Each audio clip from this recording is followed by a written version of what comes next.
दोस्तों आपको हमारी ऐप विष्णु इकोनॉमिक्स स्कूल पर इकोनॉमिक्स से रिलेटेड 250 कोर्सेज मिलेंगे जो कि डिफरेंट यूनिवर्सिटी के इकोनॉमिक्स ऑनर्स और एम इकोनॉमिक्स के कोर्स सिलेबस के अकॉर्डिंग है। इसके अलावा यूजीसी नेट का सिलेबस हम आप बच्चों को प्रोवाइड कराते हैं, यूपीएससी इकोनॉमिक्स ऑप्शनल का, इंडियन इकोनॉमिक्स सर्विसेज के। इसके अलावा डिफरेंट स्टेट बोर्ड में पीजीडी इकोनॉमिक्स की जो वैकेंसी निकलती है उनके भी हम सिलेबस प्रोवाइड कराते हैं। तो ये सारे के सारे कोर्स आपको हमारी ऐप विष्णु इकोनॉमिक्स स्कूल में मिलेंगे। दोस्तों इससे पिछले वाली वीडियो में मैंने आप बच्चों को डायरेक्ट टैक्स रिफॉर्म्स के बारे में बताया था, जिसमें मैंने आपको बताया था कौन कौन सी कमेटी बनी हुई है डायरेक्ट टैक्स रिफॉर्म्स की, और करंट में डायरेक्ट टैक्स रिफॉर्म्स के बारे में हमने समझा। अब हम आपको इनडायरेक्ट टैक्स के बारे में बता रहे हैं, और इनडायरेक्ट टैक्स में सबसे इंपॉर्टेंट जो टैक्स अब है वो जीएसटी है, यानी कि बहुत सारे टैक्सों को जोड़कर जीएसटी बना है। और जीएसटी जो है वो काफ़ी बड़ा एक ब्रॉड टॉपिक है, तो जीएसटी के ऊपर हम लगभग 4 से 5 वीडियो बनाएंगे ताकि आपको कंसेप्ट अच्छी तरीके से समझ में आ जाए। और बच्चों हमने हमारी ऐप है विष्णु इकोनॉमिक्स स्कूल, उसके माध्यम से हम आपको ये सारी की सारी वीडियो प्रोवाइड कराएंगे। हालांकि यूट्यूब पे आपको सारी वीडियो नहीं मिलेंगी, तो आप हमारी ऐप जरूर डाउनलोड कर लीजिएगा विष्णु इकोनॉमिक्स स्कूल। यहाँ पर आपको यूजी, पीजी, यूजीसी नेट, इसके अलावा यूपीएससी तमाम तरीके के कोर्सेज मिलेंगे। तो चलिए स्टार्ट करते हैं अपना जो टॉपिक है, जिसको हम बोलते हैं वस्तु एवं सेवा कर जीएसटी। देखिए जो जीएसटी है, वस्तु एवं सेवा कर है, वो एक अप्रत्यक्ष कर है। देखिए इससे पहले हमने ऑलरेडी आपको प्रत्यक्ष कर और अप्रत्यक्ष कर के बारे में बताया था, मैं आपको एक बार फिर से बता देता हूं। तो देखिए 2 प्रकार के कर होते हैं, एक तो होता है प्रत्यक्ष कर, डायरेक्ट टैक्स होता है, यानी कि ये उन लोगों से वसूला जाता है जिन पर कर का आपात होता है, वही इसका पेमेंट करते हैं। यानी कि जो इंसिडेंस है और इंपैक्ट है वो एक ही व्यक्ति पर होता है, यानी कि जो व्यक्ति पर कर लगेगा, जिस पर लगेगा वही भरेगा, वही भार सहेगा। और अप्रत्यक्ष कर में क्या होते हैं, अप्रत्यक्ष कर क्या होते हैं, अप्रत्यक्ष कर में कर का जो भुगतान है वो करता है कोई और व्यक्ति, परंतु उसका जो भार है, अंतिम भार है, वो किसी अन्य व्यक्ति पे पड़ता है। जैसे मान लीजिए बिक्री कर है, बिक्री कर जो था वो अप्रत्यक्ष कर था, या मनोरंजन कर अप्रत्यक्ष कर था। हम मूवी देखने जाया करते थे बच्चों, और मूवी में ही मनोरंजन कर जुड़ा हुआ होता था, यानी कि मनोरंजन कर को भुगतान करने की जो जिम्मेदारी थी वो सिनेमा हॉल के मालिक की थी, लेकिन वो अल्टीमेटली कंज्यूमर से सारा का सारा जो भार है वो वसूल लिया करता था। तो इस प्रकार के कर जो होते हैं वो अप्रत्यक्ष कर होते हैं। प्रत्यक्ष कर और अप्रत्यक्ष कर के बारे में हमने ऑलरेडी एक वीडियो बनाई हुई है, काफ़ी सारी वीडियो बनाई है बल्कि हमने उसके बारे में, और वो सारी की सारी आपको पब्लिक फाइनेंस वाली कोर्स के अंदर आपको मिल जाएगा। तो यहाँ पे बच्चों हम जो आपसे फिर से डिस्कस कर रहे हैं वो बात कर बच्चों, भारत में 1 जुलाई 2017 से जीएसटी लागू हुआ, और जीएसटी का पूरा रोड मैप क्या हुआ वो हम अगली क्लास में बात करेंगे बच्चों, जीएसटी का रोड मैप के बारे में। यहां पे फिलहाल हम आपको जीएसटी की कुछ विशेषताएं उसके बारे में डिस्कस करेंगे। मैं आपको फिर से बता देता हूं कि वस्तु एवं सेवा कर अप्रत्यक्ष कर है, जो वस्तु और सेवाओं की आपूर्ति पर लगाया जाता है। देखिए इसकी विशेषताओं के बारे में बात करें तो सबसे पहली जो विशेषता है वो है व्यापक कर, यानी कि ये एक तरीके से कंप्रीहेंसिव टैक्स है। इसके अलावा बहुचरणीय कर, यानी कि मल्टी स्टेज टैक्सेस है। इसके अलावा गंतव्य आधारित कर है, डेस्टिनेशन बेस्ड टैक्सेस है। और इसके अलावा ये मूल्य वर्धित कर है, वैल्यू एडेड टैक्स है। तो इसके बारे में हम आपको पूरी डिटेल में समझाने की कोशिश करेंगे, ताकि आपको जीएसटी के बारे में जितने भी पॉइंट्स हैं, जितनी भी जानकारी आपको यूपीएससी के एग्जाम के लिए, मेंस एग्जाम के लिए चाहिए, वो सारी की सारी मिल जाए। तो बच्चों जीएसटी के बारे में मैं आपको बताऊं तो सबसे पहली बात करते हैं व्यापकता। व्यापकता का मतलब हुआ कि ये जो टैक्स है, ये जीएसटी जो है वो एक कर नहीं है, बल्कि बहुत सारे करों को मिलाकर बनाया जाता है। देखिए जिस समय भारत की बात करें तो भारत में अनेक प्रकार के कर थे, वैट था, सेल टैक्स था, इसके अलावा आप कह सकते हो मनोरंजन कर था, सेवा कर था, और इतने सारे टैक्स होने की वजह से इतना कॉम्प्लेक्स था। अब ये जो जीएसटी है ये one nation one tax base पर आधारित है, यानी कि जो बिक्री कर की दशा में हो या वैट की दशा में हो, अलग अलग राज्यों में अलग अलग प्रकार के कर लगाए जाते थे। तो आपने कई बार देखा होगा, अभी भी मैं देखता हूं कि लिखा होता है कि यहां पे दिल्ली से सस्ता पेट्रोल मिल रहा है, या क्योंकि पेट्रोल पे अभी जीएसटी नहीं लगता। इसी तरीके से सभी प्रकार की वस्तुएं थी। मान लीजिए वही चीज जो आपको दिल्ली में मिल रही है, कार 5 लाख रुपए की, वही अगर आप यूपी में लोगे तो 5,15,000 की मिलती थी पहले। यानी कि टैक्स रेट की वजह से अब अधिकतर लोग क्या होगा, जहां सस्ता होगा वहां से सामान खरीदेंगे, ये एक इशू आ रहा था। तो बच्चों केंद्र सरकार और राज्य सरकार ने मिलकर, यानी कि बहुत सारे ऐसे कर हैं जो केंद्र सरकार भी लगाया करती थी, राज्य सरकारें भी लगाया करती थी, उन सभी करों की जगह अब एक कर ले लिया, जिसको हम बोलते हैं जीएसटी। तो बच्चों जीएसटी के बारे में हम बात करेंगे तो जीएसटी में देखिए कौन कौन से कर जो हैं जिनको समाप्त किया गया है केंद्र सरकार द्वारा। उसमें से पहला है जो केंद्र सरकार लेती थी, केंद्रीय उत्पादन शुल्क। उत्पादन शुल्क जो औषधि और प्रसाधन उत्पाद पे लगता है। अतिरिक्त उत्पादन शुल्क, अतिरिक्त सीमा शुल्क जिसको सीवीडी बोलते हैं बच्चों, अतिरिक्त विशेष सीमा शुल्क, सेवा कर और केंद्रीय अधिभार एवं उपकर। तो ये तमाम तरीके के जो टैक्सेस हैं उनको अब समाप्त करके अब इनके स्थान पर जीएसटी लगता है। इसी तरीके से राज्य सरकारें भी बहुत सारा कर लगाया करती थी। जैसे राज्य सरकार लगाया करती थी राज्य वैट, यानी कि जो सेंट्रल वैट तो होता है, एक स्टेट वैट होता है, तो ये राज्य वैट लगाया करती थी। इसके अलावा बिक्री कर लगाया करती थी, प्रवेश कर लगाया करती थी, विज्ञापन पर कर लगाया करती थी। इसके अलावा विलासिता का कर था, क्रय कर था, मनोरंजन कर था, लॉटरी और सट्टेबाजी जुए पे कर था। इसके अलावा राज्य जो है वो सरचार्ज और उपकर भी लगाया करती थी। तो ये तमाम तरीके के टैक्सेस की जगह पर अब एक कर आ गया जीएसटी। तो बच्चों जीएसटी के बारे में डिटेल में हम आप बच्चों को समझा ही रहे हैं, समझाएंगे भी। तो जीएसटी जो है वो बहुत सारे करों को मिलाकर बनने की वजह से इसको कंप्रिहेंसिव कर कहा जाता है। कंप्रिहेंसिव कर का मतलब क्या हुआ कि ये कोई एक कर है लेकिन इसने अपने अंदर बहुत सारे करों को समावेश कर लिया गया है। तो इसकी एक विशेषता तो हमने ये बताई। दूसरी बच्चों विशेषता इसकी है गंतव्य आधारित कर। देखिए गंतव्य आधारित कर के बारे में मैं आपको डिटेल में समझाऊंगा। अब बच्चों ये भी मैं आपको बता देता हूं कि मादक पदार्थ और पेट्रोलियम पदार्थों के लिए अभी सहमति नहीं बनी है, और ये कहा गया है कि जब तक इन पर सहमति नहीं बनती है, इन पर जो कर लगता है, जो एक्साइज ड्यूटी लगती है, जो राज्य जो कर लगाते हैं वो लगाते रहेंगे। यानी कि पेट्रोलियम पदार्थ को छोड़कर और इसके अलावा पेट्रोलियम पदार्थ और मादक पदार्थों को छोड़कर अधिकांश चीजों पर जीएसटी लगता है। बच्चों कर्तव्य आधारित टैक्स के बारे में हम आपको बात कर रहे थे, तो मैं आपको एग्जांपल से ही समझाने को बेटर मानता हूं इसको। देखिए पहले क्या हुआ करता था, पहले जो टैक्स हुआ करता था, चाहे वो वैट हो चाहे वो सेल टैक्स हो, वो ओरिजिन बेस्ड टैक्स था। मैं आपको एक एग्जांपल समझा देता हूं। मान लीजिए कोई वस्तु है जो दिल्ली में उत्पादन हो रही है, दिल्ली में उत्पादन हो रही है, और दिल्ली में उत्पादन होने के साथ साथ वो बिकती है मान लीजिए बिहार में। उत्पादन दिल्ली में हुआ, बिकी बिहार में। तो जो वैट था और या जो सेल टैक्स था उसमें इस बिक्री पे जो कर मिला, मान लीजिए 100 रुपए का टैक्स बना, तो बिक्री कहां हुई ये इंपॉर्टेंट नहीं है, बल्कि कहां उत्पादन हुआ ये इंपॉर्टेंट है। तो इस केस में जो कर का लाभ है वो दिल्ली सरकार को मिलेगा, दिल्ली को मिलेगा। यानी कि चाहे बिक्री किसी भी राज्य में हो, चाहे दिल्ली के अंदर ही बिक्री हो रही हो, चाहे दिल्ली से बिहार में हो, चाहे उत्तर प्रदेश में हो, लेकिन इस केस में जो लाभ है, यानी कि जो कर को एकत्रीकरण करने का काम और कर को अपने पास का संग्रहण करने का काम, लगाने का काम और संग्रह करने का काम दिल्ली ही किया जाएगी। यानी कि दिल्ली में ही टैक्स होगा, लगेगा, दिल्ली में ही जमा होगा। इस तरीके का प्रोविजन था पहले वाले में।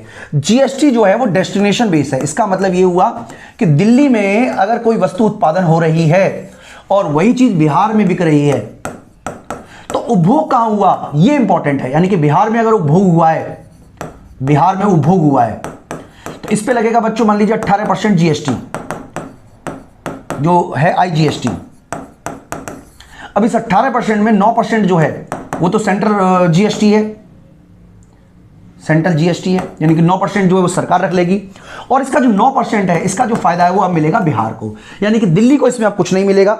तो इस तरीके का प्रोविजन किया गया। यानी कि यहां पर जो जीएसटी है वो डेस्टिनेशन बेस्ड है। डेस्टिनेशन का मतलब है कि किस जगह पर सामान पहुंच रहा है, ये बहुत इंपॉर्टेंट है। पुराने वाले कर में क्या हुआ करता था, बहुत सारी कंपनियां जो थी वो लालच दे दिया करते थे राज्य कि आप हमारे यहां कंपनी स्थापित करो, इसलिए आप देखिए अधिकतर कंपनियां गुजरात में स्थापित हुई। लेकिन अब इस बात का कोई फर्क नहीं पड़ रहा है कि कंपनी कहां स्थापित है। इंपॉर्टेंट जीएसटी में यह हो गया है कि सामान किस राज्य में बिक रहा है। अगर गुजरात की बनी हुई कार यूपी में बिक रही है तो उसका लाभ जो है कर का जो लाभ है वो यूपी सरकार को मिलेगा और सेंटर को तो मिलेगा ही मिलेगा।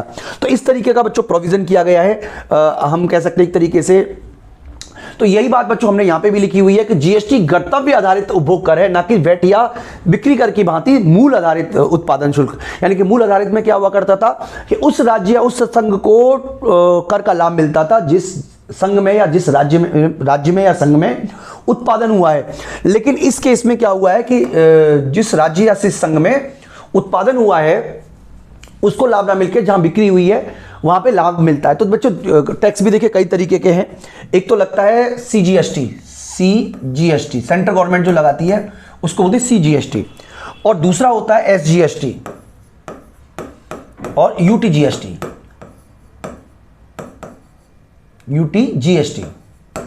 और एक होता है आईजीएसटी। तो आईजीएसटी तब लगता है जब एक राज्य से दूसरे राज्य में या एक देश से बाहर किसी वस्तु की बिक्री की जा रही हो। तो बच्चों इसके ऊपर मैंने ऑलरेडी एक वीडियो बनाई हुई है जिसमें मैंने आपको ये बताया है कि सीजीएसटी, एसजीएसटी, यूटीजीएसटी और आईजीएसटी का प्रयोग कब कब कहां कहां होता है। तो पहले आप वो वीडियो देख लीजिए, फिर हम अपनी वीडियो को कंटिन्यू करते हैं। दोस्तों, अगर इंडिया में अधिकतर चीजों पर गुड्स एंड सर्विसेज टैक्स लगता है, जीएसटी लगता है। तो जब आप मान लीजिए रेस्टोरेंट में खाना खाने जाएं या किसी कोई कपड़े खरीदें या अमेजोन या फ्लिपकार्ट जैसे ऑनलाइन पोर्टल से कोई सामान खरीदते हैं, तो आपको जो बिल है उसमें जीएसटी लगा हुआ होता है। तो आप जब उसको बिल को देखोगे तो आपको कई बार आईजीएसटी दिखेगा, कई बार सीजीएसटी लिखा होगा, एसजीएसटी लिखा होगा, कई बार यूटीजीएसटी लिखा होता है। तो इस पूरे के पूरे जो डिफरेंस है उसके बारे में मैं आपको बताऊंगा। तो देखिए, बेसिक जो फंडा है वो यहाँ पे हमने एक टेबल के थ्रू बताने की कोशिश की है, ग्राफ के थ्रू बताने की कोशिश की है। सबसे पहले होता है एसजीएसटी, यानी कि state goods and services tax. और जब ये यूनियन टेरिटरी में होता है तो इसको बोलते हैं UTGST, union territory goods and service tax. IGST का मतलब है integrated goods and service tax, और सीजीएसटी का मतलब है central goods and services tax. तो बच्चों, मैं आपको बताऊंगा इस पूरी की पूरी वीडियो में कब आईजीएसटी लगता है, कब सीजीएसटी लगता है, कब यूटीजीएसटी लगता है, कब एसजीएसटी लगता है।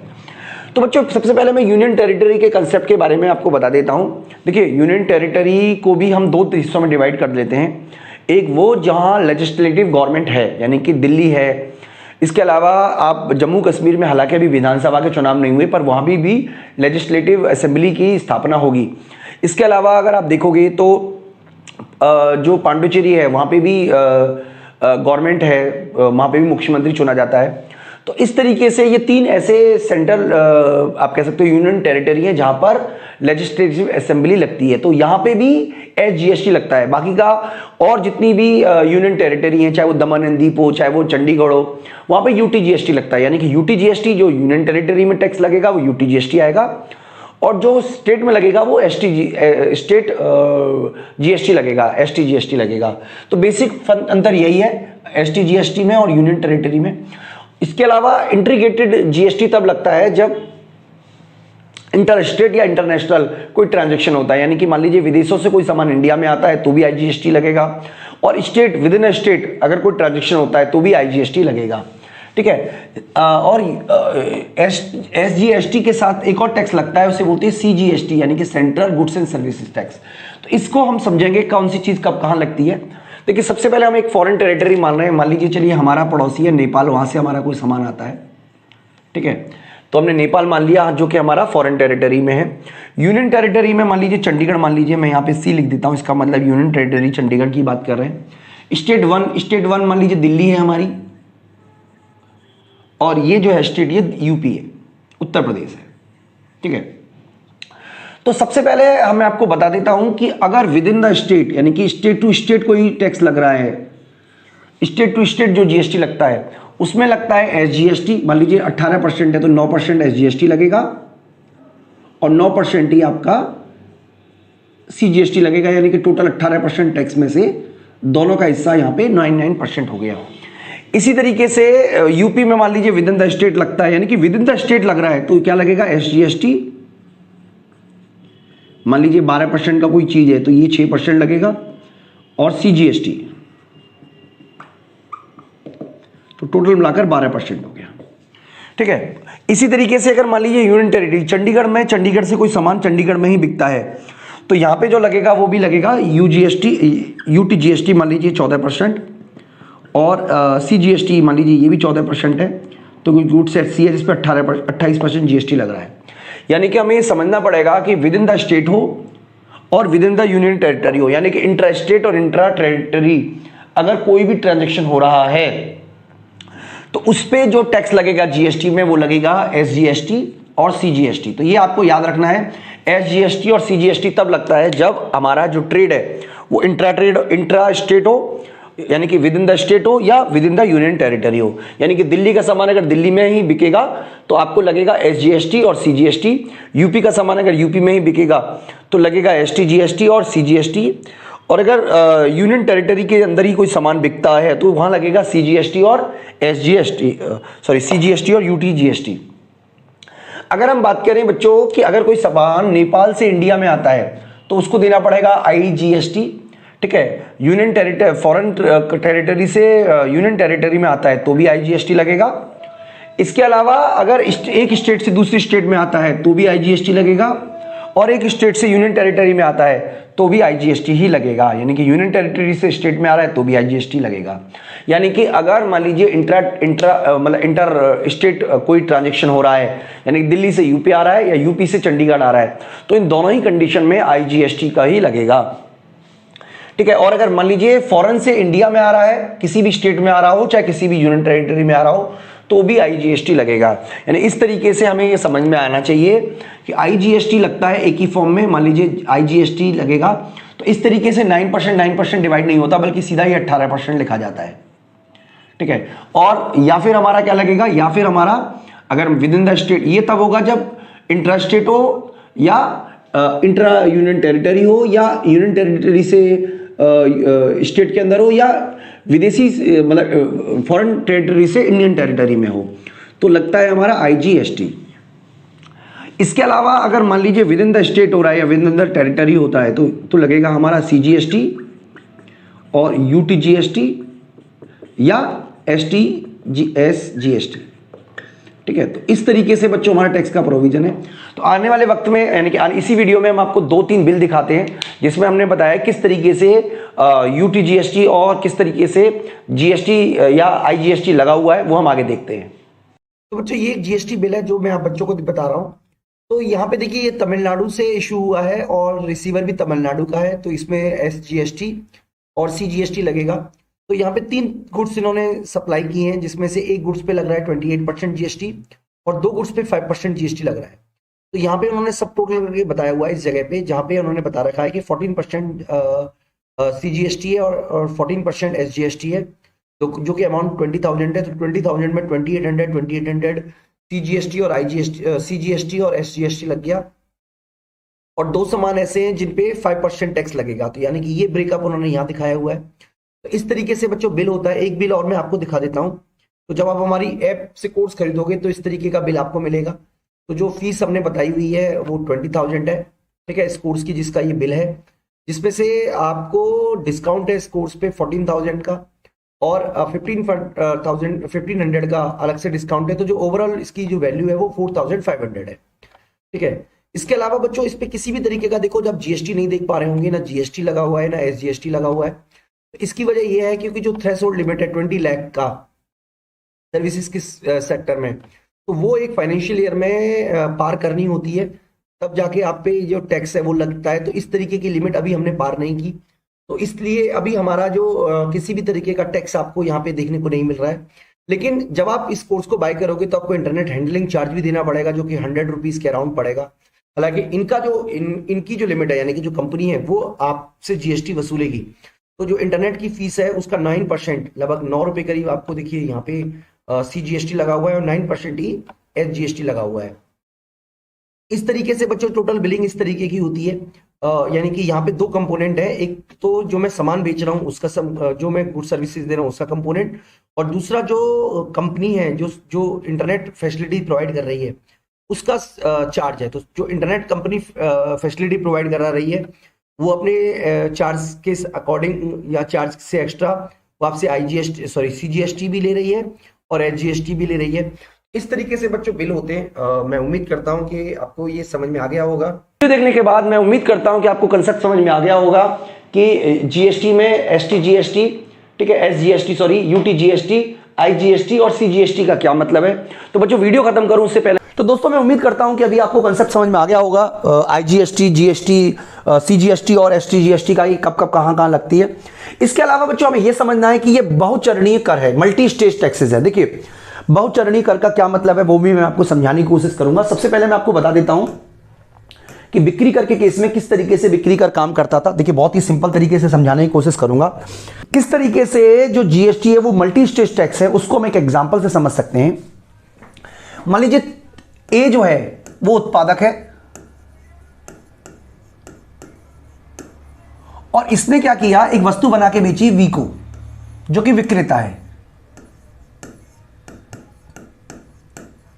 और इसने क्या किया, वस्तु बना के बेची सी को, जो कि उपभोक्ता है। अब सिंपल शब्दों में कहें तो यहां पे जो उत्पादक है, उत्पादक ने क्या किया, 1000 रुपए का सामान बनाया और इस पे जो टैक्स लगता है मान लीजिए वो 10% से रेट से टैक्स लगता है। इसका मतलब विक्रेता को ये कितने रुपए की पड़ेगी, 11,000 रुपए की। अब विक्रेता ने क्या किया, इसमें 1000 रुपए की अपनी मूल्य वृद्धि जोड़ी और 11, क्योंकि उसने तो 11,000 रुपए में खरीदा था, मूल्य वृद्धि जोड़ी 12,000 रुपए। इसका मतलब वैल्यू जो हो गई है वो 12,000 रुपए हो गई है और 12,000 रुपए का 10% उसने वैल्यू जो है वो उपभोक्ता से वसूल लिया। यानी कि इस केस में आपको पड़ेगा 12,000 तो सामान का प्लस 10% यानी कि 120 रुपए। ये सामान, सॉरी ये था हमारा 10,000, मान लीजिए ये 10,000 है। ओके जी, तो यहां पे आपको पड़ा 10,000 की जगह 11,000 का और 12,000 का जो 10% बनेगा वो बनेगा 1,200 रुपए। तो इस तरीके से उपभोक्ता को जो सामान पड़ेगा वो 13,200 रुपए का पड़ेगा। अब आप देखिएगा कि यहां पे जो टैक्स लगा है, जो टैक्स लगा है वो केवल इस 10,000 पे नहीं लगा, केवल इस 1,000 रुपए पे नहीं लगा, बल्कि उस पे भी लगा है। यानी कि जो टैक्स विक्रेता ने भरा है उस टैक्स पे भी टैक्स देना पड़ा है इसको। इसको बोलते हैं कर के ऊपर कर। तो बच्चों इस समस्या से समाधान करने के लिए वैट आया और वैट की सबसे बड़ी प्रॉब्लम जो थी वो ये थी कि जो वैट जो है वो वस्तुओं पे लागू होता है, सेवाओं पे नहीं। इसी के अलावा जो वैट है वो अलग अलग राज्यों में अलग अलग लगता है। लेकिन जीएसटी की वजह से इस समस्या का समाधान हो पाया। जीएसटी में क्या होता है बच्चों, मैं जीएसटी के बारे में बता देता हूं आपको किस तरीके से काम होता है। बाकी काम आगे भी एक वीडियो बनाएंगे जिसमें जीएसटी किस तरीके से कैलकुलेशन होती है उसके बारे में भी डिस्कस करेंगे। फिलहाल आप यहां पे समझ लीजिए कि ए जो है, मान लीजिए उसने क्या किया, 10,000 रुपए का सामान लगाया, बेचा और बी को बेचा उसने, विक्रेता को बेचा उसने इसी सामान को 10,000 रुपए का। अब 10,000 रुपए का सामान बढ़ते करते समय ये टैक्स भी भरेगा। मान लीजिए टैक्स दिया इसने 1,000 रुपए का। अब ये जो टैक्स है ये देगा ए को और ए जमा करा देगा सरकार को, सरकार को। अब इसने क्या किया, इसकी जो कीमत है, अब सरकार ने कहा कि आप 1,000 रुपए आप हमसे वापस ले लेना। सरकार, इसने क्या किया कि उसमें अपनी जो मूल्य वृद्धि है, मान लीजिए 2,000 रुपए मूल्य वृद्धि कर दी, ये मूल्य वृद्धि कर दी। 2,000 रुपए की मूल्य वृद्धि करने के बाद इसने इसको 1,200 रुपए में बेचा, 12,000 में बेचा, मतलब 10,000 का 12,000 में बेचा।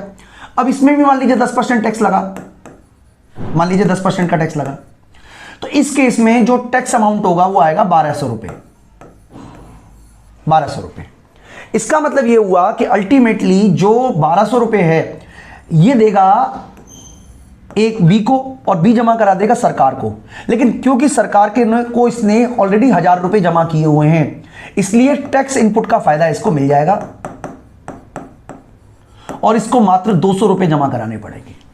इसीलिए इसको कहा जाता है मल्टी स्टेज टैक्स, यानी कि हर लेवल पे टैक्स लगता है और जिस व्यक्ति ने जो टैक्स दिया है वो उसको इनपुट मिल जाता है। मान लीजिए मैंने कोई मोबाइल खरीदा और मोबाइल फोन में आगे बेचूंगा, मोबाइल फोन खरीदने में मैंने 3,000 रुपए का टैक्स दिया, तो जीएसटी प्रोविजन के तहत जब मैं उपभोक्ता से पैसे वसूलूंगा, मोबाइल बेचूंगा, तो मैं उससे टैक्स वसूलूंगा। लेकिन जो टैक्स मैंने उससे वसूला है और जो टैक्स मैंने ऑलरेडी सरकार के पास जमा करा दिया है उसके बीच के डिफरेंस को ही मुझे सरकार के पास जमा कराना पड़ेगा, सारा का सारा टैक्स मुझे जमा कराना नहीं पड़ेगा। यानी कि कर के ऊपर जो कर की समस्या है उसका समाधान ये प्रॉब्लम जो है वो करता है। तो इसको बोलते हैं बच्चों बहुचरणीय टैक्स, यानी कि किसी भी वस्तु के उत्पादन को लेकर उपभोग तक कई चरणों से होकर गुजरना पड़ता है। भारत में कर व्यवस्था जो है वो एक तरीके से कैस्केडिंग की समस्या का सामना करना पड़ता है। कैस्केडिंग मतलब करों के ऊपर कर। जीएसटी एक प्रकार का बहुस्तरीय कर है जिसमें सप्लाई के प्रत्येक स्तर पर कर लगाया जाता है और प्रत्येक स्तर पर कर लगाया जाता है, साथ ही साथ पिछला जो कर लगाया है उसको आप एक तरीके से उसका एक इनपुट का क्रेडिट मिल जाता है, जिसके कारण आप एक तरीके से जो टैक्स के ऊपर टैक्स है उसकी समस्या का समाधान कर दिया। यानी कि जो टैक्स आपने भरा है वो आपको वापस मिल जाएगा, तो ये समस्या का समाधान इसने कर दिया है। इसके अलावा बच्चों एक तरीके से ये भी मूल्य वर्धित कर है, यानी कि देखिए जी वैल्यू एडेड टैक्स जो है उसमें सबसे बड़ी कमी क्या थी, वैल्यू एडेड टैक्स में सबसे बड़ी कमी ये थी कि अलग अलग राज्यों में वैल्यू एडेड टैक्स अलग अलग था। दूसरा, वैल्यू एडेड टैक्स वस्तुओं पे तो लगता था, सेवाओं पे नहीं लगता था। इसके अलावा वैट के साथ साथ और भी बहुत सारे टैक्स चलते थे। जीएसटी भी एक तरीके से वैल्यू एडेड टैक्स है, यानी कि ये भी केवल मूल्य वृद्धि पे लगाया जाने वाला कर है। तो बच्चों यहां पे मैं आपको बता देता हूं कि वैट और जीएसटी में भी कई सारे डिफरेंस है, जो कि आप यहां पे देख सकते हो। मैं आपको यहां पे कुछ डिफरेंसेस के बारे में जानकारी दे देता हूं। यानी कि जीएसटी वस्तुओं पर और सेवाओं पर दोनों पे लगाया जाता है, जबकि वैट केवल वस्तुओं पे लगाया जाता था। यह सबसे बड़ा इंपॉर्टेंट पॉइंट है। इसके अलावा वैट जो है वो अलग अलग राज्यों में अलग अलग टैक्स की रेट थी वैट में, लेकिन जीएसटी में अलग अलग राज्यों में अलग अलग टैक्स दर नहीं है, बल्कि पूरे भारत में जिस भी वस्तु पे लगाया जा रहा है उस वस्तु पे समान रूप से कर लगाया जा रहा है। इसके अलावा वैट उन राज्यों द्वारा एकत्रित किया जाता था जिनकी बिक्री लेन देन होती थी, तो और राज्य सरकार उसका उपयोग किया जा सकता था। यानी कि ये जो था वो डेस्टिनेशन बेस्ड ना होकर ओरिजिन बेस्ड था जो वैट था, जबकि जो जीएसटी है वो डेस्टिनेशन बेस्ड है, यानी कि जहां पे बिक्री की गई है उस पे लगाया गया है। जीएसटी लागू होने के बाद राज्य और केंद्र सरकार जो है वो अनेक प्रकार के जो टैक्स लगाते थे वो सब के सब बंद कर दिए, जबकि वैट में और भी कई तरीके के टैक्स लेने पड़ते थे, जैसे विलासिता कर है, मनोरंजन कर है, यानी कि वैट भी लगेगा और मनोरंजन कर भी लग रहा है। इस तरीके का भी प्रोविजन रहा है बच्चों। इसके अलावा यहां पे हमें यह भी समझना है कि पूरे देश में वस्तुओं सेवाओं पर केवल एक ही कर लगाया जाता है। हालांकि कई सारे इसके अपवाद भी हैं, जैसे motor spare, high speed diesel, प्राकृतिक गैस, लेकिन जो वैट है मतलब जो आपका कह रहा है वैट है, उसमें केंद्रीय स्तर पर कई प्रकार के करों की व्यवस्था थी जो कि काफी जटिल थी। यानी कि जो जीएसटी है वो एक तरीके से अप्रत्यक्ष कर को सरलीकरण बनाने के लिए किया गया है। तो बच्चों ये तो हमने जीएसटी के बारे में कुछ बेसिक इंट्रोडक्शन दे दी। अगले वीडियो में हम आपको बताएंगे कि जीएसटी का जो पूरा का पूरा एक तरीके से रोड मैप है वो किस तरीके से तैयार हुआ, कौन कौन सी कमेटी ने कहां कब रिकमेंडेशन दी, क्योंकि एग्जाम पॉइंट ऑफ व्यू से वो भी आपके लिए इंपॉर्टेंट है, और कब जीएसटी लागू हुआ, कौन कौन से आर्टिकल के माध्यम से जीएसटी लागू हुआ, इन सब के बारे में हम आगे बच्चों डिस्कस करेंगे। इस वीडियो में इतना ही। अगर आपको वीडियो अच्छी लगी है तो हमारी ऐप को वीडियो को लाइक करना, चैनल को सब्सक्राइब करना ना भूलें, और आप हमारे कोर्सेज को एक्सेस करना चाहते हैं तो आप हमारी ऐप जरूर डाउनलोड कर लें, विष्णु इकोनॉमिक्स स्कूल। इस वीडियो में इतना ही दोस्तों, थैंक यू।